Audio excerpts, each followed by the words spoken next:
To measure the wing beat frequency of a hummingbird, you need crisp and stable high-speed footage of the hummingbird, as well as comprehensive motion analysis software. In this instance, we will outline the analysis process using a juvenile male Anna's hummingbird. This footage was captured in Southern California using an iSpeed 716 in bright daylight.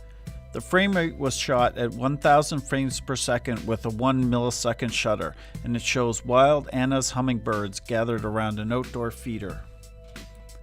As this footage was captured in the field, the background is not ideal. We can clearly see the shoulder of the bird, but we are left looking for a brown wing on a brown background. In an instance like this, we can use ProAnalyst to isolate only the movement in the video. To do this, we want to use an image filter called Initial Frame Background Removal. This takes the first frame of the sequence and subtracts it from each subsequent frame. The result is that we have only the bird's movement isolated over a black background. When we play the video through frame by frame, it is much easier to determine exactly where the wingtip is located.